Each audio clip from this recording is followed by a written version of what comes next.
Good morning all of you. बच्चों, आज हम लोग हिंदी कक्षा के अंतर्गत बाल महाभारत की कथा का अध्ययन करने जा रहे हैं। उस कथा के अंतर्गत इसके पिछले अध्यायों में हम लोगों ने आदि पर्व और सभा पर्व के विषय में पढ़ा और उसमें वर्णित विभिन्न प्रसंगों को जाना। आज हम लोग उसी बाल महाभारत कथा के अंतर्गत वन पर्व का अध्ययन करने जा रहे हैं और वन पर्व में दिए हुए जो विभिन्न प्रसंग हैं उनके विषय में जानने का प्रयास करेंगे। तो आइए हम लोग वन पर्व की कथा के अंतर्गत दिए गए प्रसंगों के विषय में जानने का प्रयास करते हैं। वन पर्व। बच्चों, सभा पर्व में हम लोगों ने देखा कि जुए में अपना सब कुछ हारने के बाद अंत में पांडवों को वनवास की ओर जाना पड़ा और वनवास और अज्ञातवास के समय का इस वन पर्व में वर्णन किया गया है।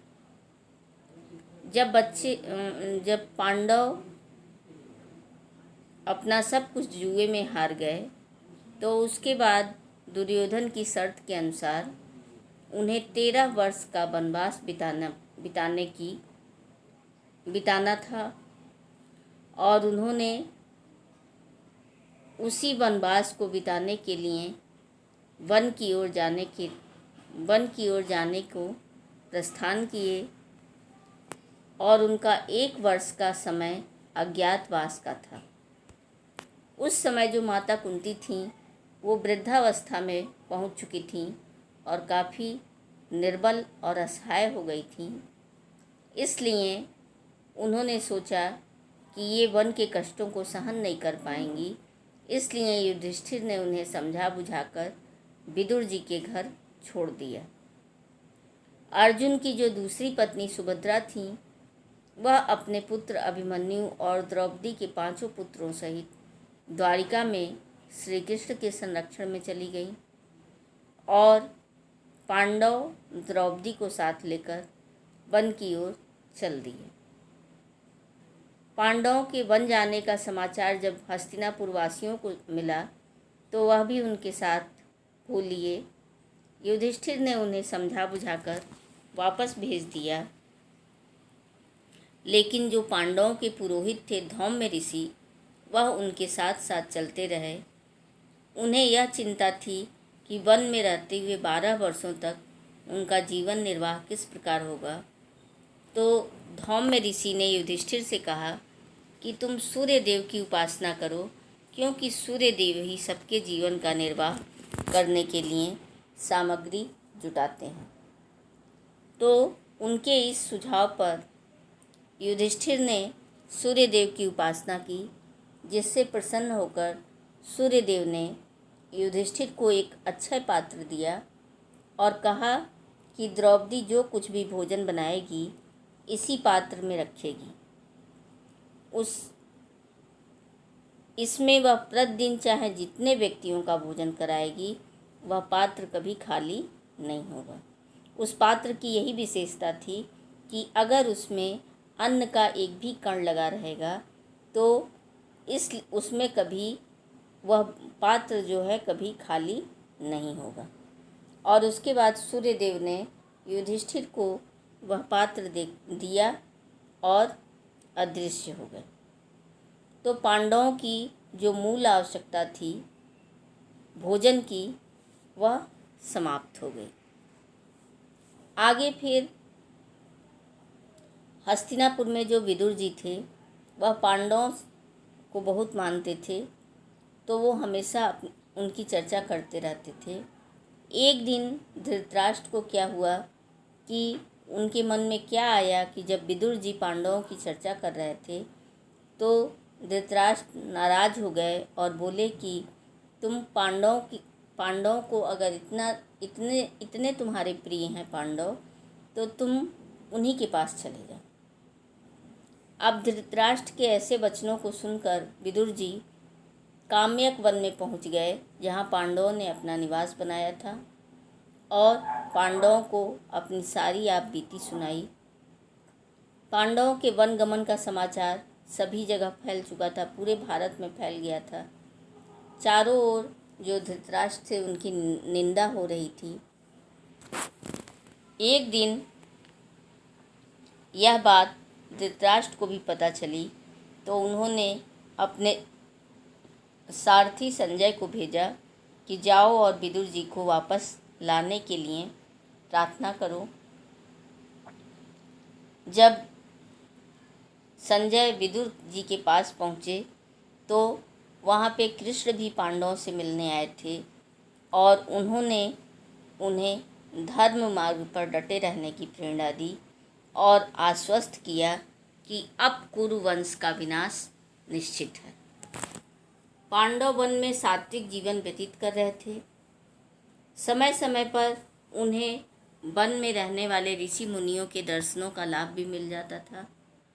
और इसी प्रसंग में एक दिन महर्षि वेद व्यास भी पांडवों से मिले। व्यास जी ने उन्हें समझाया कि कौरव तुम्हें आजीवन तंग करेंगे, इसलिए तुम भावी युद्ध की तैयारी करो। भीष्म द्रोणाचार्य जैसे महारथियों का सामना करना आसान नहीं होगा, इसलिए तुम देवताओं को प्रसन्न करके उनसे दिव्यास्त्र प्राप्त करके स्वयं शक्तिशाली बनने का प्रयास करो। और अर्जुन को सलाह दी कि वह कैलाश पर्वत पर जाकर शिव से अस्त्र प्राप्त करे। इंद्र देवता को प्रसन्न करके यदि तुमने अमोघ अस्त्र प्राप्त कर लिया तो तुम लोगों का सामना कोई नहीं कर पाएगा। यह सुनकर अर्जुन बहुत प्रसन्न हुए और वह कैलाश पर्वत की ओर चल दिए। तो अर्जुन ने किस प्रकार से देवताओं को प्रसन्न करके दिव्यास्त्र प्राप्ति की, आइए देखते हैं। महर्षि व्यास की आज्ञा के अनुसार युधिष्ठिर ने अर्जुन को शिव की तपस्या के लिए प्रेरित किया।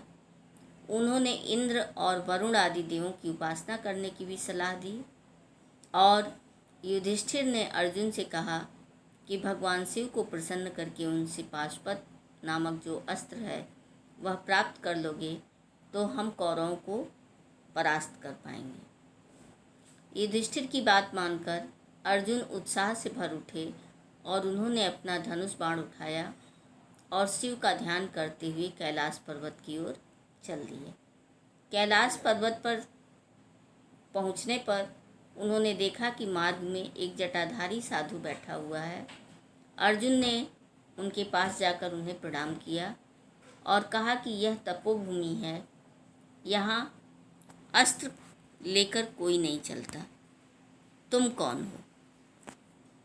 तब अर्जुन ने कहा कि हे महर्षि, मैं एक क्षत्रिय हूँ, अतः अपने अस्त्र कैसे छोड़ सकता हूँ। अर्जुन के उत्तर से प्रसन्न होकर साधु अपने असली रूप में आ गए और वह कौन थे? इंद्र। अर्जुन ने उनसे दिव्यास्त्र प्रदान करने की प्रार्थना की। तब प्रसन्न होकर इंद्र ने अर्जुन को बताया कि तुम जिन दिव्यास्त्रों को प्राप्त करना चाहते हो वह भगवान शिव को प्रसन्न करके ही प्राप्त होंगे, इसलिए तुम भगवान शिव की आराधना करो। उसके बाद उन्होंने अर्जुन को जो दिव्यास्त्र दिए तो अर्जुन ने उन्हें यह बताया कि मैं दिव्यास्त्रों का दुरुपयोग नहीं करूँगा, और उसके बाद वो इंद्र जो थे अंतर्ध्यान हो गए। अर्जुन अन्न जल त्याग कर शिव की आराधना में लग गए, और शिव की आराधना करते करते जैसे जैसे उनकी तपस्या बढ़ती चली गई, एक दिन अर्जुन जब अपने तपस्या के लिए फूल एकत्रित करने गए तो सामने से उनके एक वराह निकला, और उन्होंने क्या किया कि उसके ऊपर अपना तीर छोड़ दिया। उन्होंने जो तीर छोड़ा वह जाकर वराह को लग गया और उसी समय वहाँ पर एक किरात आ गया और उसने कहा कि यह बाण मेरा लगा है उसे, और अर्जुन ने कहा यह बाण मेरा लगा है। दोनों आपस में झगड़ने लगे। तो विवाद होते होते यहाँ तक बात पहुँच आई कि हम दोनों आपस में युद्ध करते हैं और जो जीतेगा वह इस वराह का हकदार होगा। अर्जुन ने कहा कि मैं युद्ध प्रारंभ होने से पहले एक बार अपने आराध्य को याद कर लूं, और वो भगवान शिव की आराधना करते हैं, पूजा करते हैं। इतने में उन्होंने जब मल्ल युद्ध के लिए तैयारी की तो सामने जो किरात खड़ा था, अर्जुन ने देखा कि अभी उन्होंने जो पुष्प, जो माला भगवान शिव को अर्पित की थी वह उसके गले में पड़ी हुई थी। इसलिए अर्जुन पहचान लिए कि यह किरात के वेश में भगवान शिव हैं और वह उनके चरणों पर गिर पड़े और अपनी धृष्टता के लिए क्षमा मांगी। तब उसके बाद से शिव ने अर्जुन से कहा कि मैं तुम्हारी तपस्या और वीरता दोनों से ही प्रसन्न हूँ और तुम अपनी मनोकामना प्रकट करो। अर्जुन ने कहा कि पाशुपत अस्त्र लेने की अभिलाषा व्यक्त की है। शिव ने प्रसन्न होकर अर्जुन को अपना वह अस्त्र दे दिया और साथ में उसके प्रयोग और उसको रोकने के मंत्र भी अर्जुन को बताए, और उसके बाद उन्होंने अर्जुन को आशीर्वाद दिया कि तुम अपने काम में सफल हो। शिव के अदृश्य होते ही अन्य देवता भी अपने अपने दिव्यास्त्रों सहित अर्जुन के सामने प्रकट हो गए। इनमें कुछ नाम हैं जैसे यमराज, वरुण, कुबेर। सभी ने अपने अपने अस्त्र अर्जुन को प्रदान किए और उन्हें आशीर्वाद दिया। अर्जुन को बहुत ही प्रसन्नता हुई। इसके बाद अर्जुन आगे चलकर इंद्रलोक में पहुंच गए और इंद्रलोक में पहुंचकर उन्होंने अस्त्रों का प्रयोग सीखा और गंधर्वराज चित्रसेन से नृत्य एवं संगीत की शिक्षा भी प्राप्त की। अगला आपका पॉइंट है उर्वशी का अर्जुन को शाप। तो जब अर्जुन इंद्रलोक में पहुँचे तो वहाँ पे उनकी मुलाकात उर्वशी अप्सरा से हुई। अर्जुन अपने कक्ष में लेटे हुए थे और अप्सरा उर्वशी जो थी वो अर्जुन के पास पहुँच गई और अर्जुन ने उन्हें माता कहकर प्रणाम किया और बैठने के लिए कहा। इस पर उर्वशी ने कहा कि माता कहकर मुझे लज्जित नहीं करिए, क्योंकि अप्सरा किसी की माता या बहन नहीं होती। अर्जुन ने कहा कि इंद्र मेरे पिता हैं और आप उनकी अप्सरा हैं, इसलिए आप मेरे लिए माता के समान ही पूज्य हैं। इस पर जो उर्वशी थी वह अर्जुन से नाराज हो गई और उर्वशी ने अर्जुन को श्राप दे दिया कि तुम नपुंसक का जीवन व्यतीत करोगे।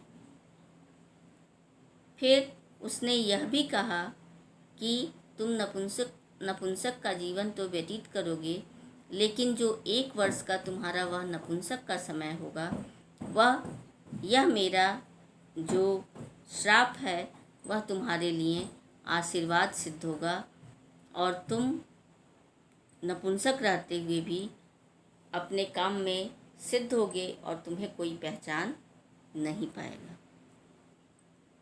इसके बाद अर्जुन को कैलाश पर रहते हुए बहुत समय बीत गया था। वहाँ से वह फिर अपने भाइयों का समाचार लेने के लिए वापस लौटने लगे और पांडव जो थे वो जब तक वेद पाठ इन इन सब कामों में अपना समय व्यतीत करते थे। ऋषियों की सेवा करना, देवताओं की पूजा करना, ये सारी चीज़ें उनके जीवन का अंग बन गई थीं। तो इस प्रकार से वहाँ से अपने भाइयों की खबर लेने के लिए अर्जुन वापस चले। और उसके बाद एक दिन क्या हुआ कि भीम और द्रौपदी बैठे हुए थे। वहाँ से एक फूल सुगंधित फूल उड़ता हुआ द्रौपदी ने देखा और उन्होंने कहा कि मुझे यही फूल चाहिए। तो भीम उस फूल को लेने के लिए आगे चले और चलते चलते वो एक सुंदर उद्यान में पहुंच गए। वहाँ पर एक बंदर लेटा हुआ था और भीम ने देखा तो कहा कि हे वानर, तुम मेरे सामने से हट जाओ, मुझे आगे जाना है। तो वानर ने कहा कि मैं बूढ़ा हूँ और बीमार हूँ और हिलने डुलने में भी असमर्थ हूँ, इसलिए तुम मेरी पूँछ हटाकर आगे का रास्ता बना लो। भीम ने वानर की पूँछ को उठाने का प्रयास किया, लेकिन वह उसे हिला नहीं पाए। तब भीम को आश्चर्य हुआ कि ये बूढ़ा वानर जो कि हिलने डुलने में असमर्थ है और मैं उसकी पूँछ इधर से उधर नहीं कर पा रहा हूँ। तब भीम को वहाँ पे जो हनुमान जी थे वह भीम का अहंकार चूर करने के लिए आए थे कि और उनकी परीक्षा लेते हुए जब भीम ने देखा कि मेरी शक्ति काम नहीं कर रही है, आखिर इसमें कोई रहस्य है, तब वह समझ गया कि यह कोई साधारण वानर नहीं है, ये साक्षात वीर हनुमान है। तब भीम उनके चरणों पर लेट गए और साष्टांग प्रणाम करते हुए कहे कि मेरी धृष्टता क्षमा कर दीजिए, क्योंकि मैं आपको पहचान नहीं पाया, आप सचमुच वीर हनुमान हैं। तो इस प्रकार से हनुमान जी ने भीम को आशीर्वाद दिया और भीम और हनुमान की भेंट हुई। इतना होने पे भी जो दुर्योधन था, पांडवों के साथ इतने अत्याचार किया था, लेकिन फिर भी आइए देखते हैं पांडवों की सहृदयता। धृतराष्ट्र से अनुमति लेकर दुर्योधन अपने अनुचरों के साथ वहीं पहुंच जाता है जहां कुछ दूरी पे पांडवों का निवास स्थान था, और वहां पे एक जलाशय के किनारे अपना पड़ाव डाल देता है। लेकिन जहां पे उसने पड़ाव डाला था वह गंधर्वराज चित्रसेन का अधिकार क्षेत्र था, और जब उन्हें पता चला कि यहाँ कोई है तो वो अपनी सेना लेकर दुर्योधन से युद्ध करने के लिए जाते हैं और दुर्योधन को बंदी बनाकर उनके राज्य में ले आते हैं। जब यह बात पता चलती है युधिष्ठिर को, तो वह गंधर्वराज चित्रसेन से बात करके और उन्हें छुड़ाते हैं, और उसके बाद दुर्योधन बहुत लज्जित होता है और हस्तिनापुर लौट जाता है। आगे देखिए जयद्रथ की शिव आराधना। जयद्रथ जो था वह दुर्योधन की इकलौती बहन दुश्शला का पति था, और एक बार जयद्रथ ने द्रौपदी को देखा तो वह उसके सौंदर्य पर मुग्ध हो गया। उसने क्या किया कि द्रौपदी के सामने पहले तो अपने मन की बात प्रकट की, लेकिन जब द्रौपदी ने कुछ नहीं कहा तो वह उसे क्या किया कि बलपूर्वक खींचकर अपने रथ पर बैठा कर ले जाने लगा। तब भीम और अर्जुन ने जयद्रथ के रथ का पीछा किया, और अंत में भीम उसे पकड़कर और उसे मारने ही जा रहे थे तो द्रौपदी ने कहा कि यह हमारे दुर्योधन की बहन दुश्शला का पति है और हमारे रिश्तेदार हैं, हमारे संबंधी हैं, तो इसलिए इन्हें मारना उचित नहीं है। तब भीम ने क्या किया कि उसे क्षमा कर तो दिया, लेकिन जयद्रथ का आधा सिर गंजा करवा के और आधी मूछें मुड़वा कर छोड़ दिया। और इस प्रकार जयद्रथ बहुत ही लज्जित हुआ, लेकिन इससे उसके मन में एक क्रोध की ज्वाला भड़क उठी और उसने पांडवों से बदला लेने के लिए ठान ली। और उसने क्या किया कि भगवान शिव की तपस्या की और भगवान शिव को प्रसन्न करके यह वरदान मांगा कि मैं पांडवों को परास्त कर सकूं। तब भगवान शिव ने कहा कि अर्जुन को छोड़कर अन्य सभी पांडवों को तुम परास्त कर सकोगे। और इस प्रकार से उसने भगवान शिव से अपने लिए यह वरदान प्राप्त किया। इसके बाद आइए देखते हैं द्रौपदी का अक्षय पात्र और कृष्ण लीला। बच्चों, जो अक्षय पात्र सूर्यदेव ने युधिष्ठिर को दिया था, वो उसी में द्रौपदी भोजन बनाती थी और जब तक सभी खा नहीं लेते थे तब तक वह भोजन ग्रहण नहीं करती थी। एक बार क्या हुआ कि दुर्योधन इतना होने पे भी पांडवों से हमेशा ईर्ष्या रखता था। एक बार दुर्योधन के पास दुर्वासा ऋषि आए। बच्चों, आप जानते होंगे कि दुर्वासा ऋषि बहुत ही क्रोध करने वाले थे। तो दुर्वासा ऋषि जब दुर्योधन के पास आए तो उसने उनका बहुत स्वागत सत्कार किया और उसके मन में कहीं ना कहीं कुटिलता थी और उसने कहा कि आप मेरे भाई जो वन में हैं उनके पास भी जाएं और उन्हें भी अपना आशीर्वाद दें। ये कहने के पीछे दुर्योधन की यह चाल थी कि जब दुर्वासा ऋषि पांडवों के पास जाएंगे और वो उनका स्वागत सत्कार नहीं कर पाएंगे तो वह उन्हें श्राप दे देंगे। तो जब दुर्वासा ऋषि दुर्योधन के कहने पे वहाँ पहुँचते हैं वन में, तो द्रौपदी उस समय भोजन ग्रहण कर चुकी थी, पात्र खाली हो चुका था और उन्होंने अपने सभी ऋषियों सहित भोजन की कामना की। तब पांडवों ने कहा कि आप जाइए, और पहले उन्होंने कहा कि मैं अभी नदी से हम लोग स्नान करके आते हैं, तब उसके बाद हम लोग भोजन ग्रहण करेंगे। तो दुर्वासा ऋषि अपने शिष्यों के साथ नदी पर नहाने के लिए जाते हैं, लेकिन इधर पांडवों की चिंता बढ़ जाती है कि हम उन्हें आने पर क्या भोजन कराएंगे। तब जो द्रौपदी थी उन्होंने फिर कृष्ण को याद किया और उनके याद करते ही कृष्ण वहाँ पे पहुँचते हैं और कहते हैं कि बहन, मुझे बहुत भूख लगी है, थोड़ा सा खाना मिलेगा। द्रौपदी ने कहा कि ये मजाक का समय नहीं है, क्योंकि मेरा पात्र जो है वह खाली हो चुका है और मैं दुर्वासा ऋषि को क्या भोजन कराऊंगी, इसी की वजह से मैंने आपको याद किया।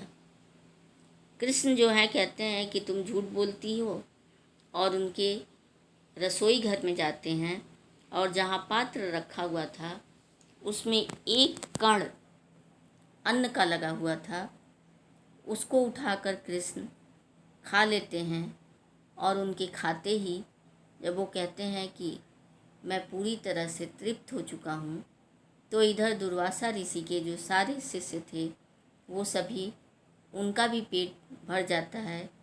और उसके बाद कृष्ण कहते हैं भीम से कि जाओ और जाकर दुर्वासा ऋषि के सभी शिष्यों को बुला कर लाओ और भोजन के लिए आमंत्रित करो। जब भीम वहाँ पे जाते हैं और दुर्वासा ऋषि से भोजन के लिए कहते हैं, तो वह कहते हैं कि हाँ, मैं और मेरे सारे शिष्यों का पेट भर चुका है और हम कभी और तुम्हारे आदर सत्कार की कामना करेंगे, तब उधर हम आएंगे और पूरी तरह से पांडवों को आशीर्वाद देते हैं और चले जाते हैं।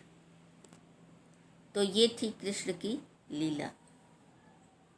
आगे फिर यक्ष द्वारा पांडवों की परीक्षा। इसके बाद 12 वर्ष के वनवास की अवधि में जब उसकी समाप्ति की ओर थी वनवास की अवधि, उसी समय जो पांडव थे वो अज्ञातवास की चिंता में निमग्न थे कि कहाँ हम लोग अपने अज्ञातवास का समय बिताएंगे, क्योंकि अगर पहचान लिए गए तो फिर हमें 12 वर्ष की अवधि पूरी करनी होगी। तो इसी में एक ब्राह्मण रोता हुआ उनके सामने आता है और पूछता है, कहता है कि मेरी झोपड़ी के बाहर अरड़ी की लकड़ी टंगी हुई थी और एक हिरन आया और उस लकड़ी से अपनी पीठ खुजलाते हुए उसको लेकर चला गया और मैं बहुत परेशान हूँ कि मैं फिर होम के लिए अग्नि कैसे उत्पन्न करूँगा। तब उसी की खोज में, उसी हिरन की खोज में पांचों भाई आगे चल देते हैं।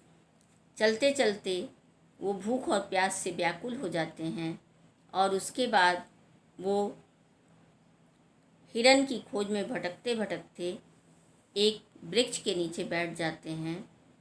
उनका गला सूखने लगता है। युधिष्ठिर ने नकुल को कहा कि तुम जाओ और देखो कहीं आसपास पानी या सरोवर हो तो हम सभी चलकर वहाँ पे अपनी प्यास बुझाएं।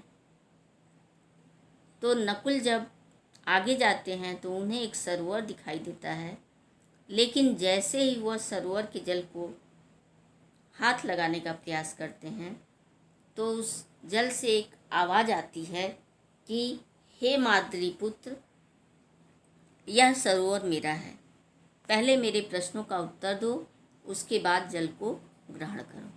लेकिन नकुल जो थे वो प्यासे थे और वह उस आवाज़ पे ध्यान नहीं देते हैं और जैसे ही वह उस जल को ग्रहण करते हैं तो वहीं पे मूर्छित होकर गिर जाते हैं।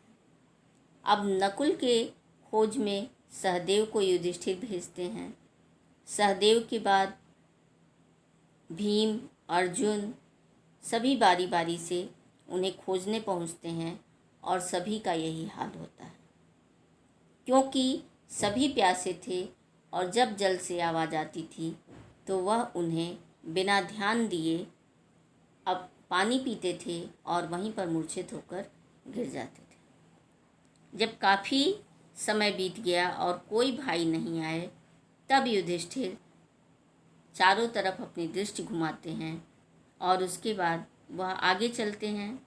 आगे जाते हैं तो उन्हें भी वही जलाशय दिखाई देता है और उसके आसपास अपने चारों भाइयों को मृत पड़ा हुआ देखते हैं। तब वह भी युधिष्ठिर समझ जाते हैं कि जरूर इस जलाशय में कोई बात है, इसी कारण से मेरे भाइयों की यह दशा हुई है। युधिष्ठिर जल की तरफ हाथ बढ़ाते हैं और फिर वही आवाज़ आती है कि यह जलाशय मेरा है, पहले मेरे प्रश्नों का उत्तर दो, तत्पश्चात जल को ग्रहण करो। युधिष्ठिर समझ जाते हैं कि मेरे भाइयों ने इस आवाज़ पे ध्यान नहीं दिया है और इस कारण इनकी यह दशा हुई है। युधिष्ठिर कहते हैं कि आप मुझसे प्रश्न करें। जलाशय से एक यक्ष की आवाज़ आती है, मनुष्य का सबसे बड़ा मित्र कौन है? युधिष्ठिर कहते हैं, धैर्य ही मनुष्य का सबसे बड़ा मित्र है। फिर आवाज़ आती है, वायु से भी तेज गति से चलने वाला कौन है? फिर युधिष्ठिर कहते हैं कि मन वायु से भी तेज गति से चलता है। फिर यक्ष प्रश्न पूछता है कि मनुष्य का सबसे बड़ा शत्रु कौन है? युधिष्ठिर कहते हैं कि क्रोध मनुष्य का सबसे बड़ा शत्रु है। यक्ष फिर प्रश्न करता है, किसे खोकर मनुष्य और अधिक धनी बन जाता है? युधिष्ठिर कहते हैं कि लालच खोकर। यक्ष फिर पूछता है, विदेश में सबसे बड़ा साथी कौन होता है? युधिष्ठिर कहते हैं, विद्या।